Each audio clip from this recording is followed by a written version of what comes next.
My name is Alex Vines. I'm the Director for Africa of the European Council on Foreign Relations. I'm in Luanda, Angola today, so not very far away from South Africa. And today's discussion comes at a pivotal moment for both South Africa and the European Union, and more widely Europe.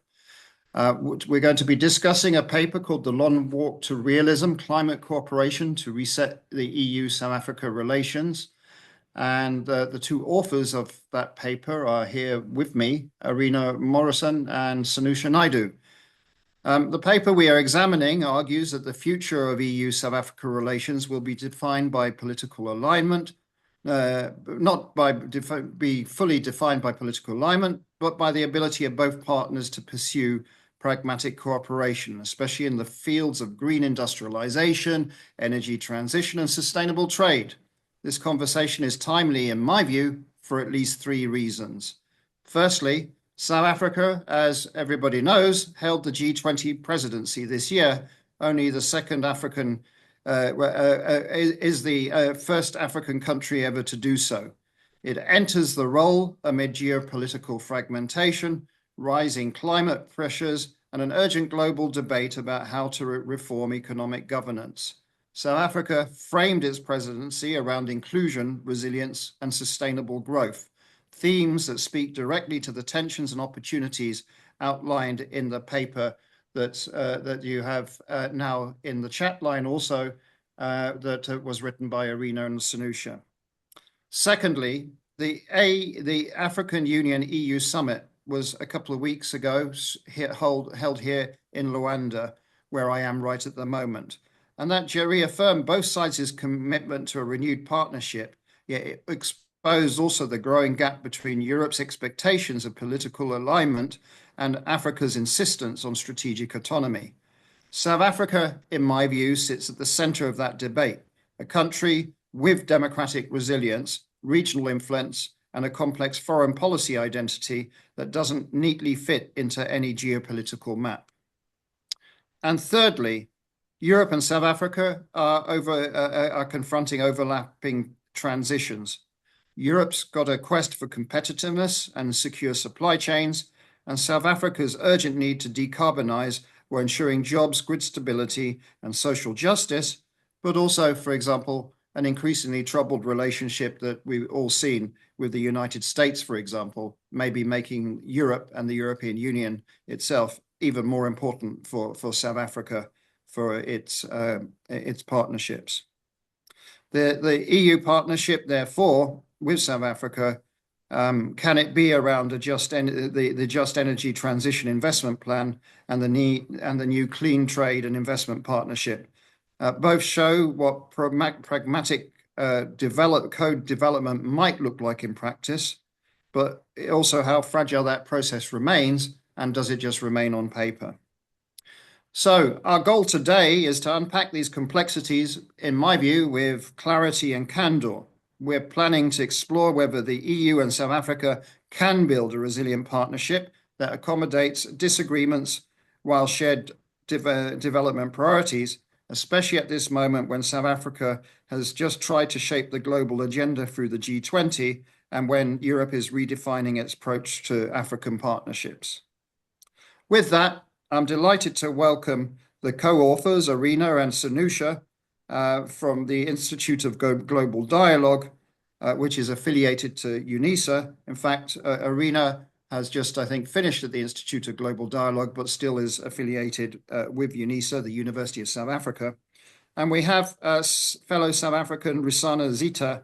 He's at the moment still in London, but he has reassured me that he is returning to South Africa for Christmas and the holiday season, and can't wait to get back home.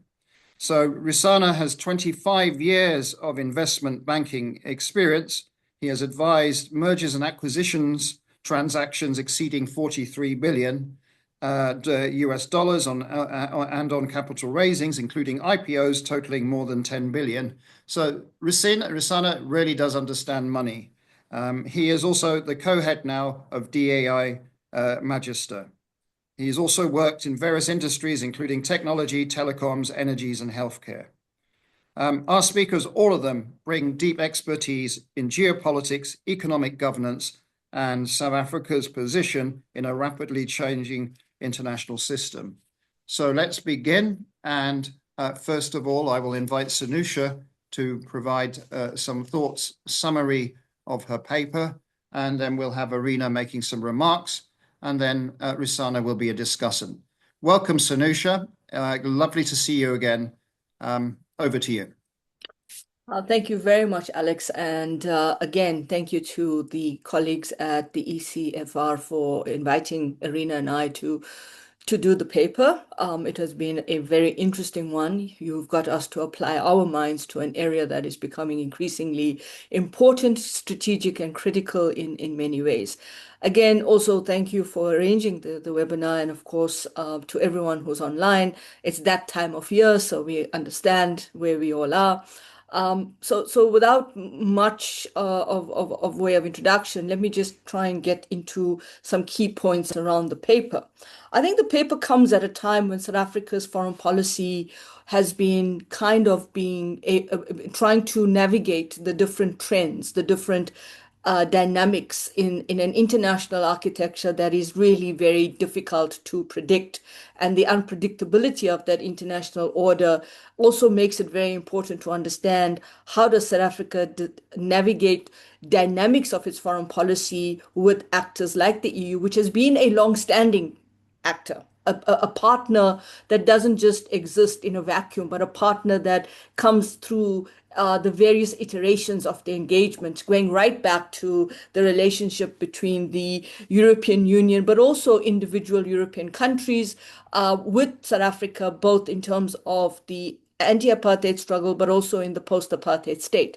And of course, the key dimension around the paper is understanding that level of cooperation, both in terms of the strategic partnership, not just in the period of 2007 to now. And I want to come to a point where before the G20 Summit, we saw the EU and South Africa define its relationship and its partnership very strategically in terms of a number of important investment deals, trade deals, but also, I think, in my opinion, an upgrading of the trade development and cooperation agreement that South Africa signed with the EU in the early period of the 2000s.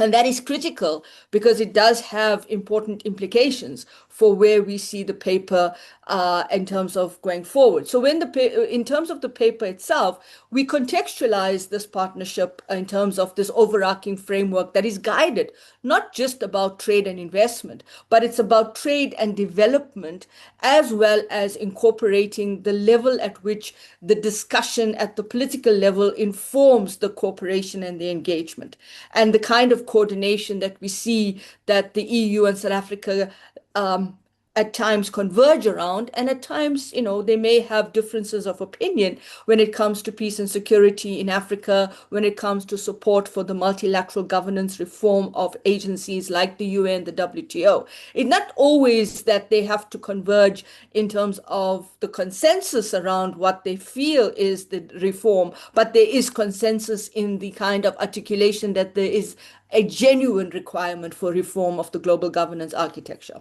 And in that opening kind of architecture of the paper, we look at some of these key developments that has always informed South Africa's relationship with the EU and the EU's relationship with South Africa, particularly through the EU delegation in South Africa, as well as in terms of the EU economic sphere, in terms of the business architecture, and trying to also support both in terms of not just at the level of economic engagements, but also in terms of supporting around capacity building, capabilities, programs that actually develop the kind of relationship South Africa has with the EU with terms of parliamentary engagements. And of course, I've been quite privileged to be part of that parliamentary diplomacy, where the EU has also looked at supporting in various ways relationships and having these kinds of capacity building programs. But I think for us, the paper is also critical in a sense where some of the bigger dynamics on the EU, in particular around the EU SADC Economic Partnership Agreement, the the relationship around, for example, the TDCA, where South Africa goes into a trade agreement with the EU, or or a construct of an investment agreement, a trade agreement. And of course, it has implications for South Africa's relationship in SACU, the Southern African Customs Union, in terms of how that impacts on the engagement between the EU and South Africa, but also in terms of the EU SADC economic partnership arrangements. And these kind of filter into the bigger, broader multilateral questions on trade regimes and questions around exports and deepening trade volumes, and of course the tariff and the non-tariff questions. Around the industrialization support, investment support, and other levels of support for South Africa, and in terms to bolster South Africa's manufacturing sector, we do look at some of these initiatives that link to questions of value chains improvement, questions around transformation, skills development, and so forth. The big question in this paper is, or the big focus in this paper rather, is the question around the Just Energy Transition Partnership and the support that the EU gives to South Africa in terms of restructuring some of the key drivers of South Africa's climate change debates, climate change policy, and supporting the kind of reforms and enabling green industrialization. And that is central to how this level of engagement is taken forward. And in that, the bulk of this paper looks at the climate, energy, and environmental cooperation in terms of issues around the Paris Agreement and Conference of the Party processes, looking at mitigation, adaptation, and climate finance, and where the implementation of the JET-P investment plan is, both in the context of some of the expansions, but also the question of domestic policy. And just before we came online, we were talking about South Africa and load shedding. And load shedding is electricity capacity that is not able to develop the kind of generation to keep the lights on at times. And that in itself comes back to domestic gridlocks in South Africa's domestic environment, the political, economic conditions in South Africa's domestic conditions that can create gridlocks, can create challenges, and actually can create frustrations around implementation of engagements, where, for example, we still are very much linked into the coal production. We do see an energy minister trying to deal with these issues in terms of mitigation strategies, keeping the lights on. But the domestic issues are really some of the roadblocks in this context, where there's not enough capability, capacity, but also there's challenges at the domestic level where municipalities are not essentially being effective in the kind of relationship with Eskom and so forth. And then, of course, within this context of the energy and environmental cooperation, we also explore the dialogues that may exist in the context of the critical minerals and sustainable mining potential. We do know that the EU businesses do have certain reservations around the South African climate in terms of investment, in terms of certain policies and certain legislation that they see as perhaps also being not necessarily enabling the investment to come through, but can become disablers or disruptors. And one of them is around questions of legislation with regard to broad-based Black economic empowerment questions, questions around employment equity, questions around the challenges of internal, whether we want to call it irregular expenditure, whether we want to call it state capture, whether we want to call it, just challenges around how contracts are being awarded at the public sector level in government. And of course, the question around, how are certain other actors from other spaces outside of South Africa, other external actors, are also being viewed in the South African landscape in terms of these legislation. And so these are some of the challenges that we do recognize in terms of some of the critical spaces where, for example, the development, governance, and social cooperation around engagement between South Africa and the EU around climate change, around energy, environmental cooperation, that can also have important development, governance, and social cooperation or social cohesion impacts, can also become disruptors, because maybe the good governance and the social inclusion and cohesion is not where it is in South Africa. And there are certain questions being raised around the internal and domestic development architecture in terms of South Africa's political, economic, and social conditions. There are levels in which programs like the multi-annual indicative program for South Africa between 2021 and 2027 that supports health systems, strengthening pandemic preparedness and so forth, and digital cooperation in terms of digital innovation, etc. These are becoming key areas as well.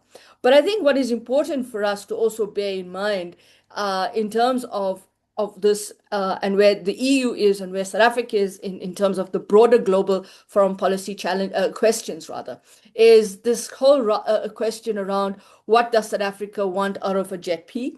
Does it want more investment, or does it want the ability to use this investment to reorientate its macroeconomic policies around climate change? We didn't go into the climate change bill.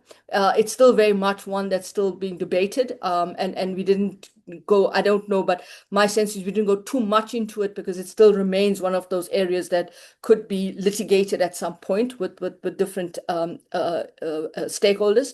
But what we felt was that some of the areas where there could be important dynamics for South Africa and the EU is around the global financial architecture reform that can actually impact more positively on this alignment. Whether we don't want to say it's completely political, but it's a financial alignment around the global governance architecture reform, and how this raises questions around the cost of capital, reforming of some of the SDR channeling of money, and the role of MDBs in climate and development financing.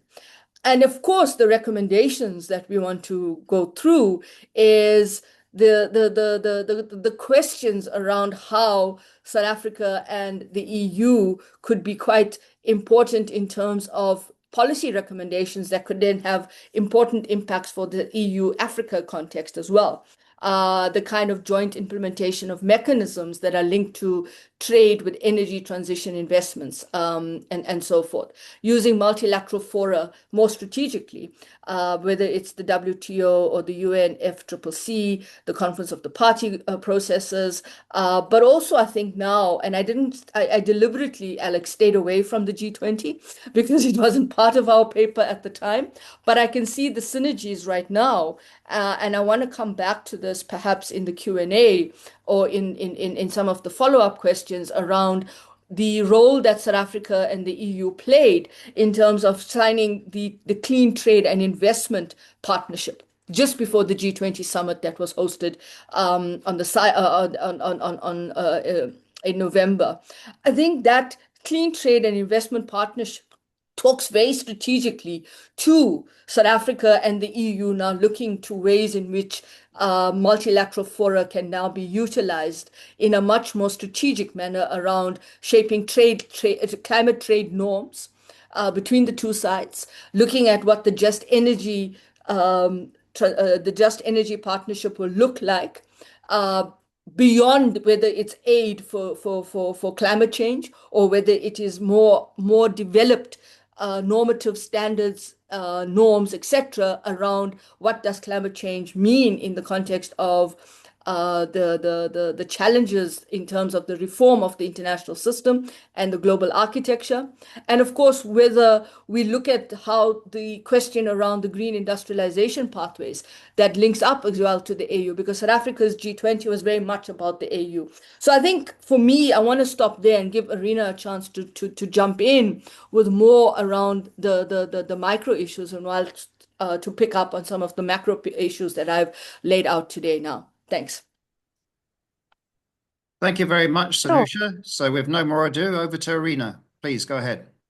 Thanks so much, Sanusha, and thank you, Alex, for organizing, and the ECFR Africa team for also organizing and making sure that we actually came to really have this kind of reflection towards the end of the year, because of what it means for the future. And so I do want to reflect on the paper, but what else can we do specifically at this point? And this year we saw with the EU South Africa meetings around the G20, also the March April forum, as well as the CTIP that Sanusha just mentioned.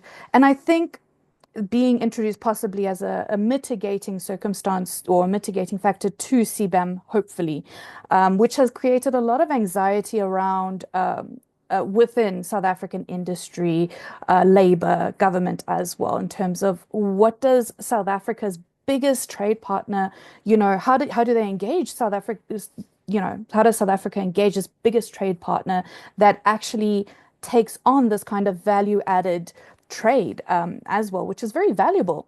And so as we've seen this year, there was a lot of hope with Europe taking on what is very much perceived as a renewed interest, perhaps geopolitically driven.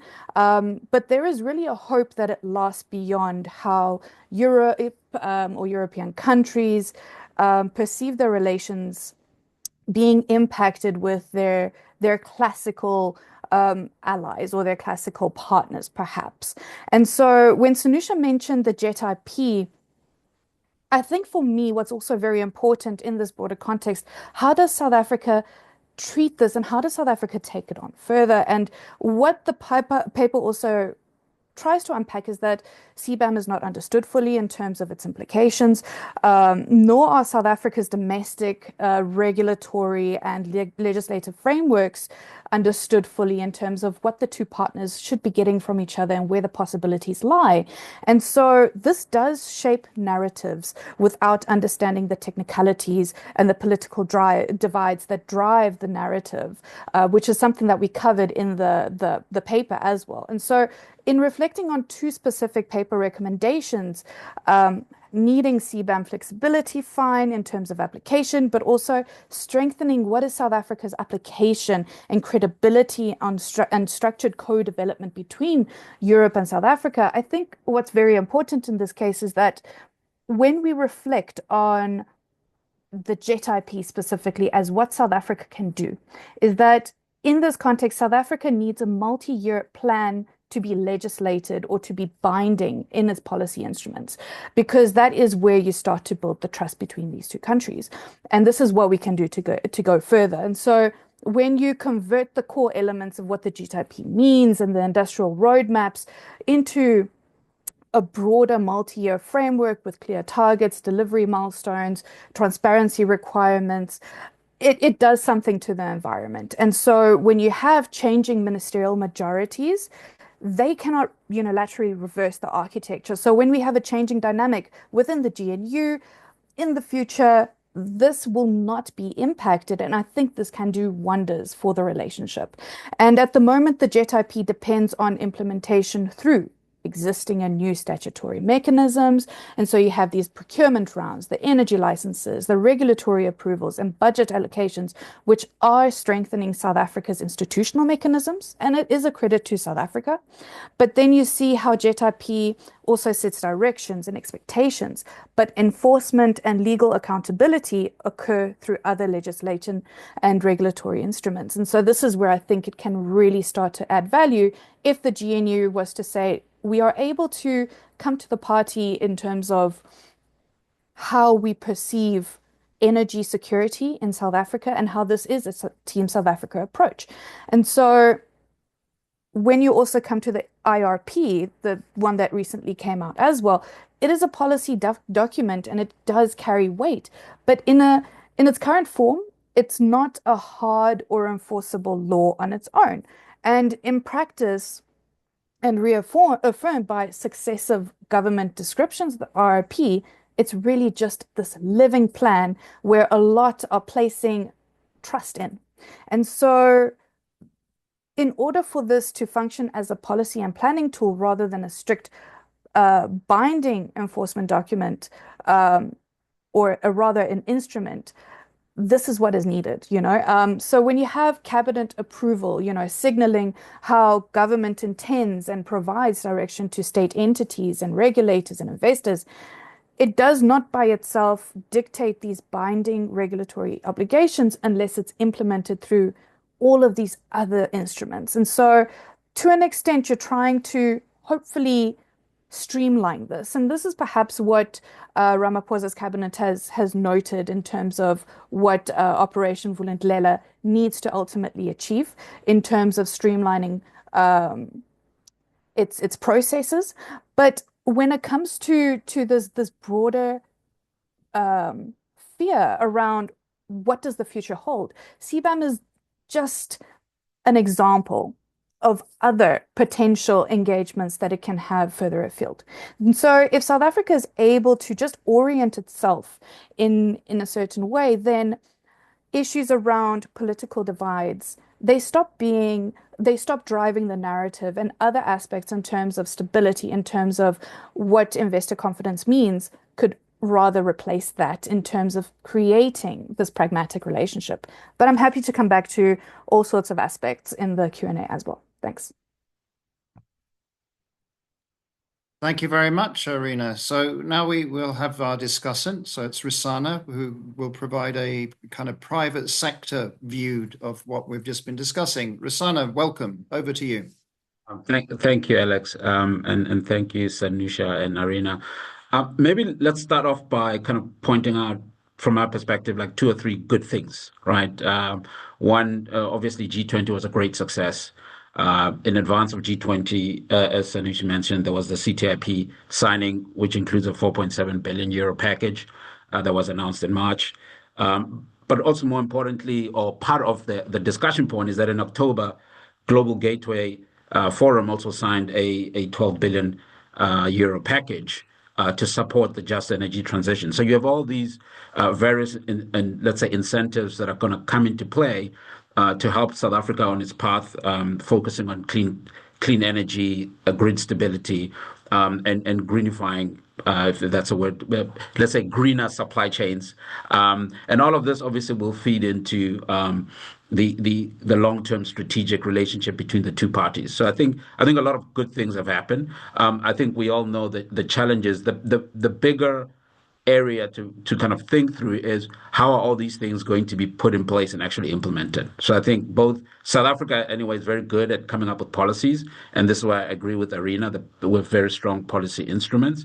Our challenge is implementation, right? That is, and part of the capacity building, if you look at, for example, the Just Energy Transition Investment Plan, part of the energy building or capacity building that happened there was the obviously, I think, linked to that, the NDC facility, right? And one can see that if some of those instruments are there to support the clean transition and provide flexibility for implementation, you start to have success points.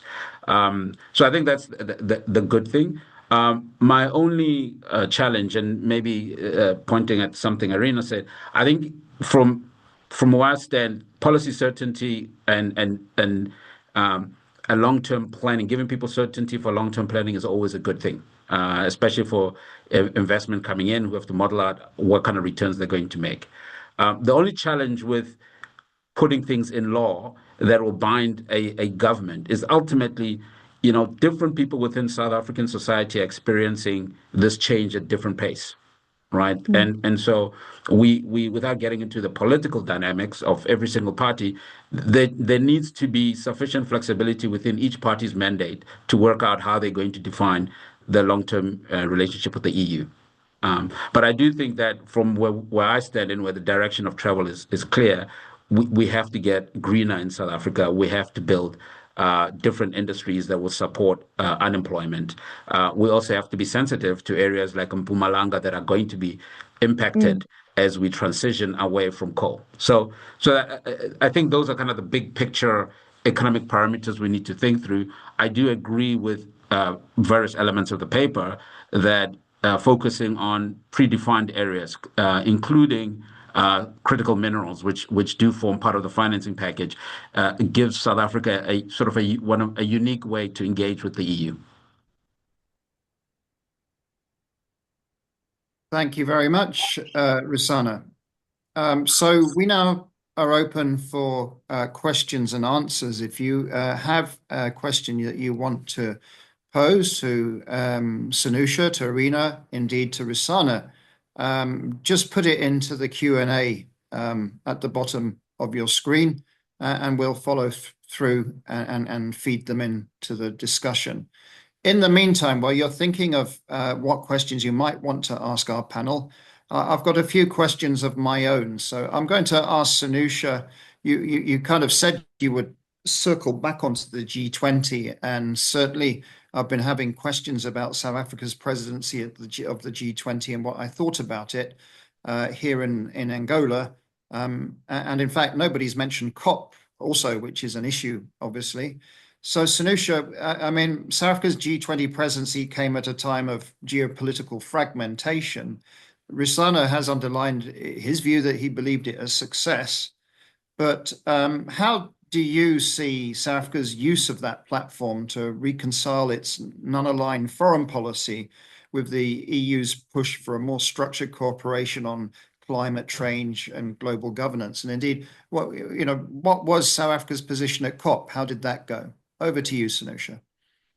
I mean, for me, I think if I start with the G20, I think the G20 was so overwhelmed by the idea that one of the major actors, I won't say the only actor, but one of the major actors in the international system had created this incredible pushback against South Africa's presidency and chairing of the G20. And right from the start, I think that South Africa's G20 presidency has always been part of this fragmenting international order. It comes at a time when it's really difficult to be able to navigate, and the unpredictability of this international order made it even more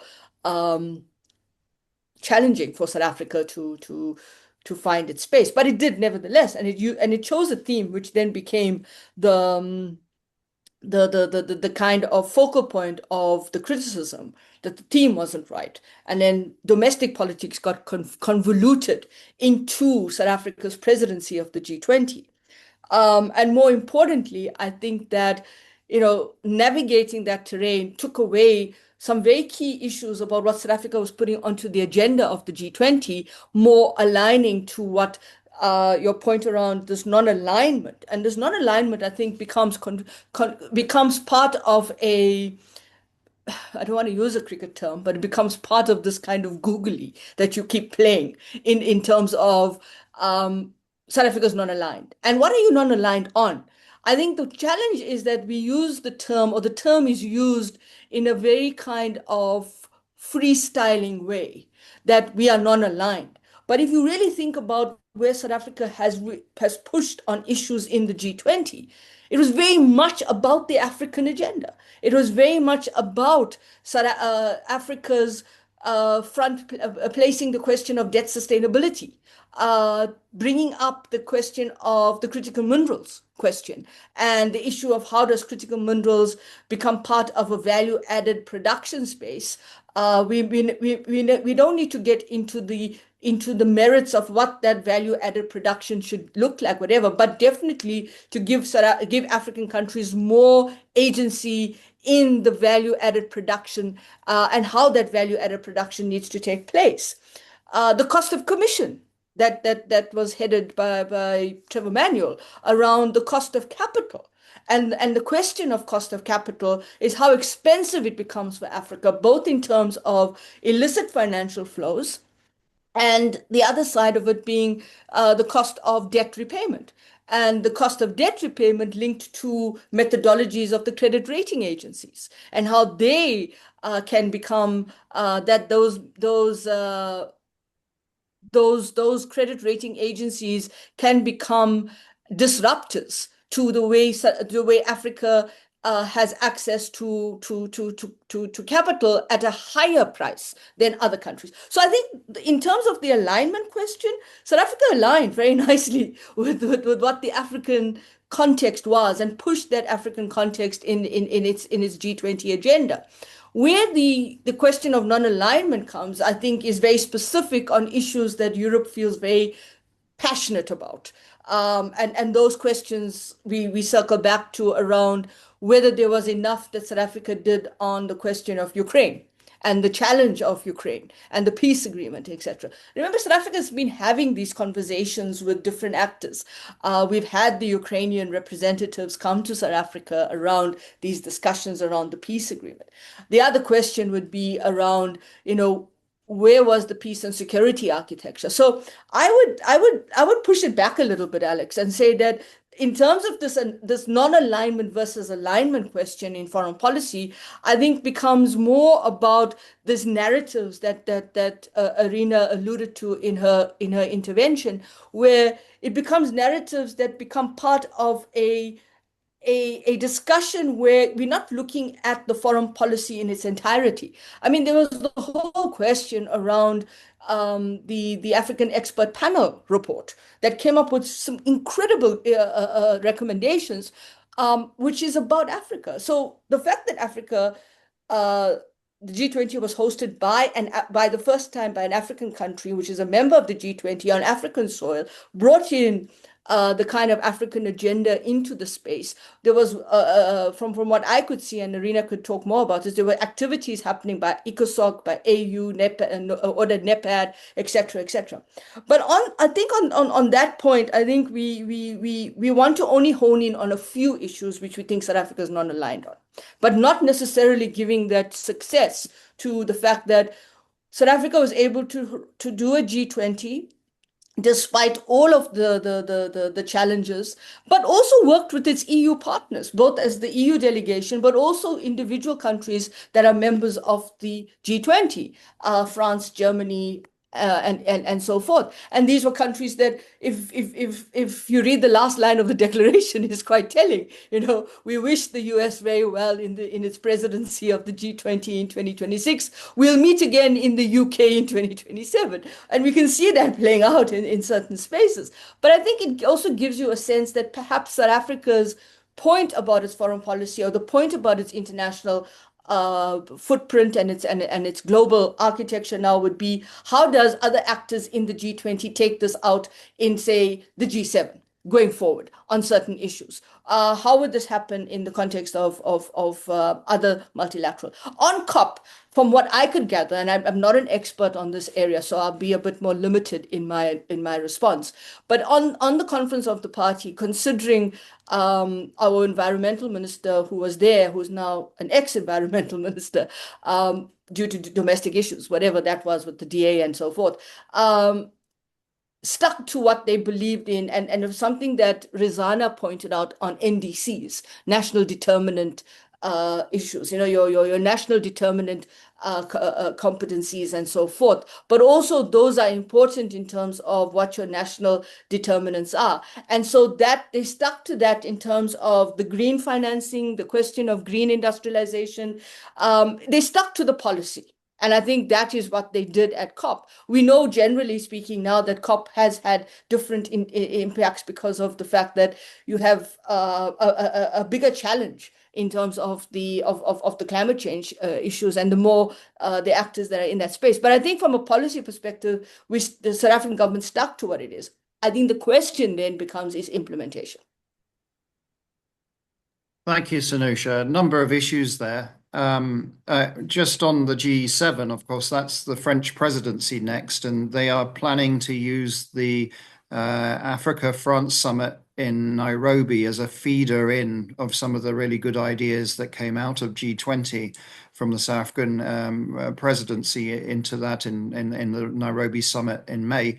I've already been, and my colleagues, ECFR, been in conversations in Paris about this. So the French are looking at unity. And look, it turns to an issue. I think I'll ask Arena this as a kind of follow-up. Your paper with Sanusha, Arena, argues that the EU must move away from expecting political alignment from South Africa. So my question to you, and Sanusha has been kind of opening up a bit of this discussion already, is what would a realistic model of managed disagreement look like in a world where Pretoria's positions on, as Sanusha mentioned, on Ukraine, BRICS, and the ICJ case diverge from Europe's? How would you see navigating this with the European Union? This is a very important question, I think, and how South Africa, I suppose, has really appreciated tough conversations that it's not able to have, and perhaps, put it on the back burner or perhaps slow down a little bit. You've seen a more successful actual model within BRICS, where you're able to say as a group, you have such diverse interests, such diverse foreign policies, especially within your regions, especially within how you want to posture global influence. And so the idea to agree to disagree on certain aspects would be favorable for South Africa, for example, especially where they're allowed to say, let us really further areas that we can expand on, that we can really develop, and that would be in your trade and investment sectors, like you see with your JTIP meeting, and really changing within its environment to meet newer circumstances globally, but also with Europe's response with CBAM, right? So that would be favorable to South Africa. There is a hope that, as you mentioned, you're incredibly complimentary in saying that South Africa has so much nuance to its foreign policy. It's nothing that can really define how it behaves geopolitically, but really developing and really having this key understanding that South Africa's development should be put forward in terms of how it sees its development being put forward. And that is essentially how foreign policy is explored. Yes, there are ideological issues, especially when you see matters of solidarity, and that matters immensely. And that is also a point of difference when it comes to how political parties domestically navigate those issues. Those are really sticking points for a lot of political parties. And so I suppose Europe can rest assured that where they differ with South Africa, that conversation is being had internally. That's important to acknowledge. But to really have a bigger understanding that South Africa, in this case, not that it will be isolated from the world, but isolating South Africa is not a solution in terms of the kind of partnerships it wants to grow at the same time. So, yeah. Arina, thanks very much. Risana, I mean, Sanusha was talking on, you were nodding your head a lot when she was talking about cost of capital, debt, ratings agencies. So I'd kind of like your reflections on that, but more importantly, when I talk to investors, including in London, they talk about grid instability.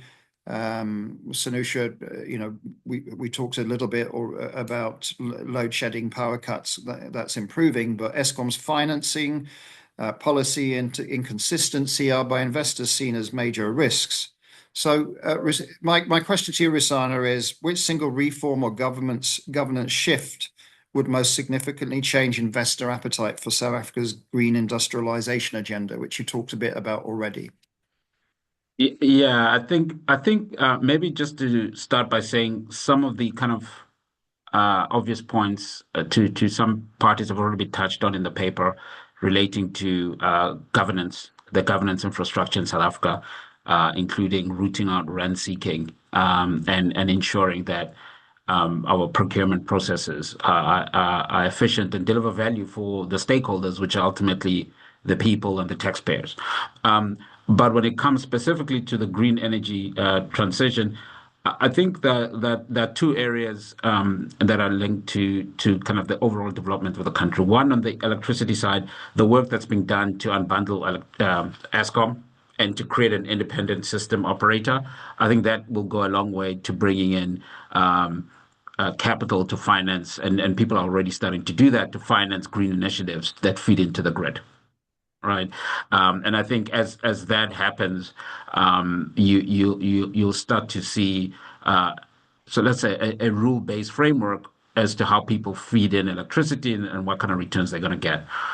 The second area, which is probably an area to watch in terms of development of the water system, is just the constraints that the water infrastructure is having, because you really need a well-functioning electrical grid for industrialization and a well-functioning water system. one of the things we should not lose sight of, I think, as we go on this green journey, is the need for a consistent baseload demand. At this stage, other experts will tell me the nuances and the details. But my understanding is that the renewable energy as we stand today cannot support baseload, right? And so the transition from coal to a new base load and then using renewable needs to be something that is well thought out. And I think the principles and the parties that are on the table are trying to solve that particular problem and recognize that maybe the stopgap has to be gas. So we need to think through as we go through that journey. Yeah, we talk about policy stability, etc. But ultimately, some of the things we need as a country may not align 100% with people that want a green industrial base tomorrow, right? So I think that will be the balance. But the biggest one, I think, is when we create a more independent framework for people to supply into the grid, we'll see more energy investments in sort of green tech. And also, the more we can create simple rules that people understand how they're going to make returns, including how we're going to deal with the gas question, I think that we'll see our economy thrive. Let me pause there. Hey, let me just follow up with you in terms of, given South Africa's fiscal constraints, what would be the financing models? Public-private partnerships, blended finance, concessional capital. What are realistic to try and unlock this, and move forward on what you've just outlined? I mean, I think whilst certain elements are in development, if you look at the funding packages that coming out of Global Gateway and also CTIP, combined, we probably in the 16, 17 billion euro worth of financing, right? I think from a capacity, and whilst they're targeting different elements of the value chain, including how to upskill people, including how to build green ammonia, etc. I think the reality is government alone, from my perspective, does not have the capacity to do this on its own. I think we need to find a way to unlock the private sector, to use that capital to give people a first loss cushion or blended rates that are attractive to de-risk projects. And I also think we need to find ways to get private companies to be beneficiaries of that funding package so that they can change their own industrial base, right? Because I think if we can get big private players, for example, funding some of the capital going at attractive terms to fund the banks, to on-lend to other companies, or to fund the cement operators, to fund Sasol, people of that nature, then we will start to see a real change in our green industrial base. That's how I would use the funding mechanisms. I would use it as a way to de-risk projects, to finance what we think are higher risk projects, to give more attractive lending rates than what you'd get in the open market, and also, but do it in a way that you don't completely crowd out private funding. Thanks, Risana. Sanusha or Arina, I mean, where do you see private sector fitting into all of this? Either of you, whichever feels. Okay, Sanusha, you have unmuted yourself. Go ahead. I mean, I think I agree with Risana that part of the recommendations that came out of the African expert panel was really around how do you create the kind of space or the kind of infrastructure for investment that is reasonable, that's cost effective, that's attractive as well, that can bring in the private sector in terms of these kinds of important projects that can come through. But it also requires, I think, for those actors that are in the bigger global financial architecture to want to be able to support that kind of financing that is not, again, linked back to a new form of aid industry that enables for consultants and others to come through to be able to say, well, we will do the training, we will do this, we will do that. And perhaps that is where South Africa and this whole Africa EU kind of dynamic needs to be much more frank about what it is that this investment that needs to be unlocked in an attractive way, but also in a sustainable and in a better price flexibility way that can enable the kind of green financing that you want in terms of the private sector. What we do have in South Africa as well is I think you have two sides of what the role of the private sector is. There's one side of the argument or the narrative that embraces the private sector as a key actor to unlock the investment, to unlock the kind of green industrialization programming, etc.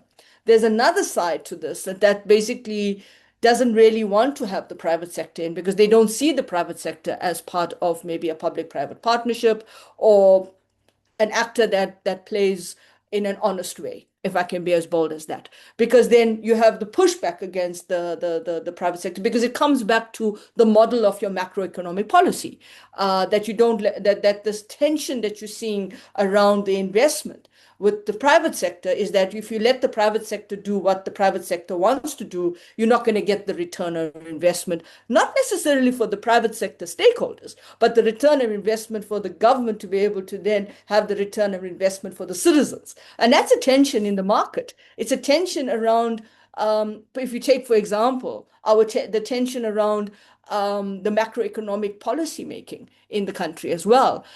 Should we allow the private sector to be able to be a fully fledged actor in the system? There's a pushback against that.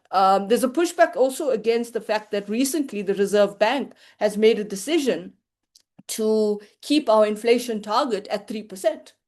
That creates another tension around our macroeconomic policy making. So I can understand the frustration. I can understand the gridlock questions around this from the private sector and what they want to see as sustainability and much more flexibility in terms of the policy making and the implementation.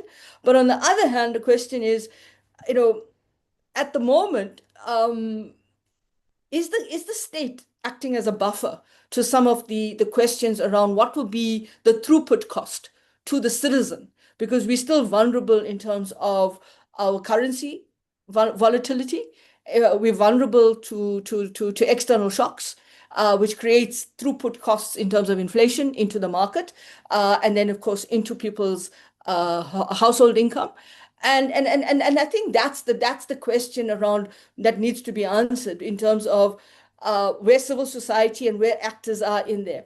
And then the third point to this, Alex, and just very briefly, is you also have funding coming from external actors from outside of South Africa that are funding against the private sector in South Africa. So it's a bit of a conundrum in that way.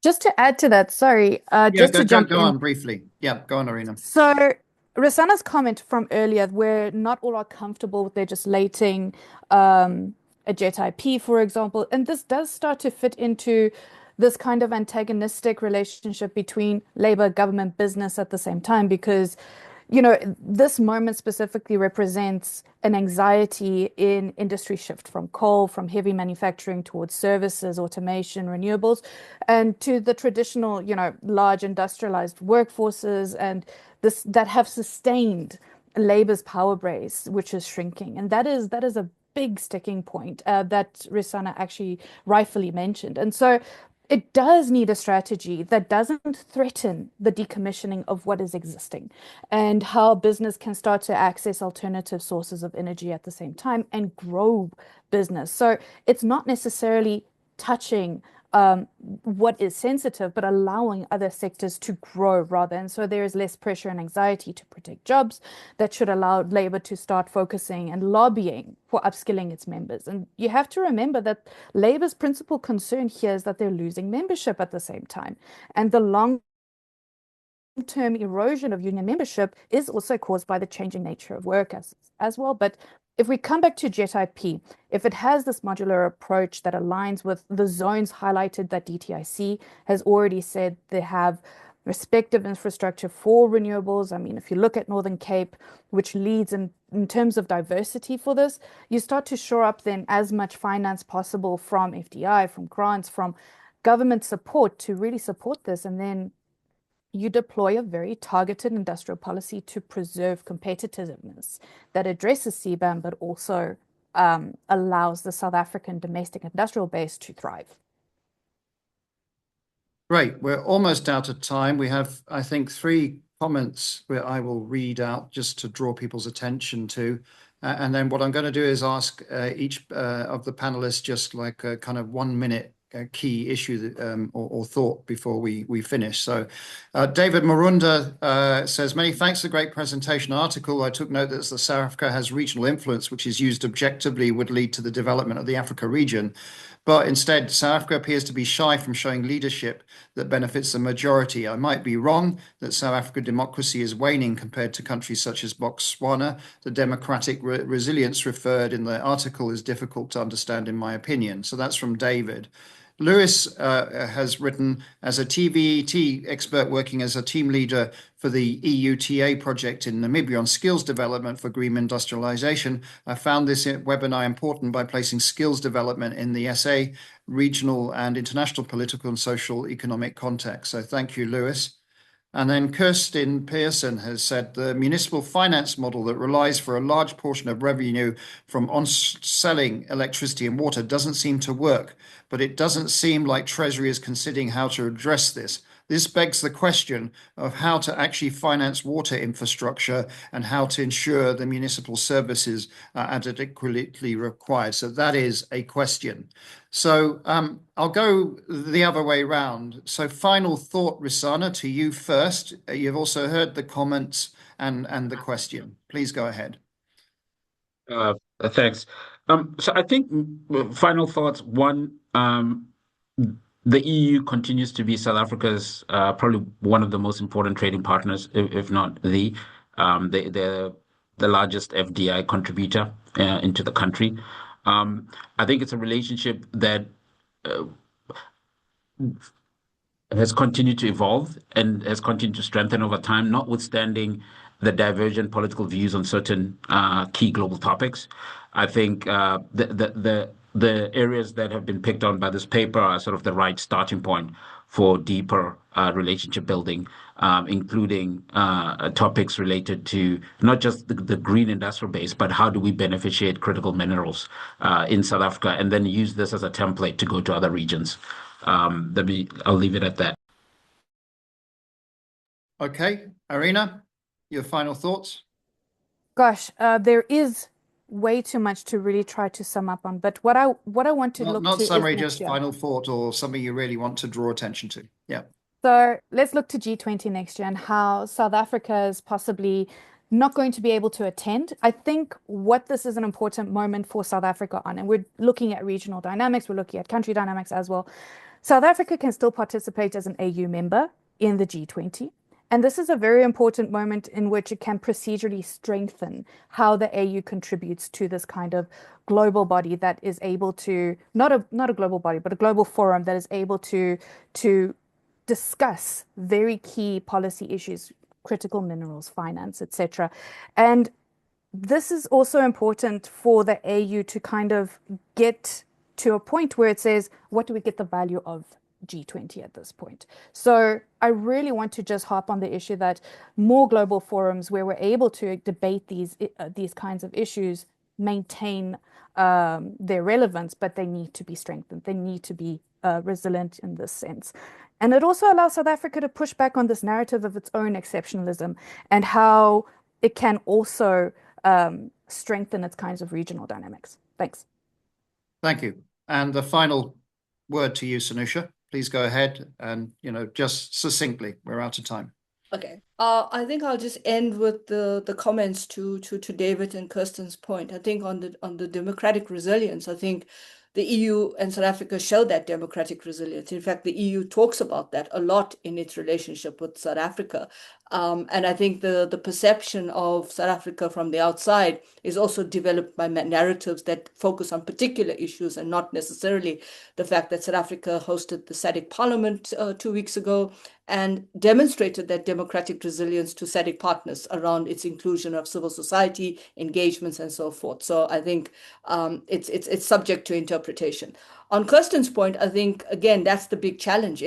Municipal services are a big challenge, and it's what Rizana and yourself, Dave, Alex, have raised about sustainability and gridlock. These are the challenges, and the challenges of South Africa's both the climate change and, of course, the renewable energy and the green manufacturing. All of this stuff that we're talking about tells us that the municipal services are becoming a blight on Treasury. They can't manage it. They're not spending, they're not providing. The funding model for municipalities is one that needs to be revised. And it's not it's the way the model is done. So I would say that I will shift it back to the question of whether or not you need these 200 plus municipalities that become a drain on the services of the Treasury. Well, and on that note, I want to thank our panelists. I'm not going to summarize. The report is on the paper is on the ECFR website, and my colleague Lena has put it also in the sidebar here. I just want to thank everybody, both the panelists, but also our audience for joining us today, and to wish everyone happy holidays. I know South Africans are all going to go on holiday from probably 5 o'clock tonight. And Risana, as I said, is joining you all in South Africa very shortly. So happy holidays. Thank you very much, and see you in the new year. Thank you very much.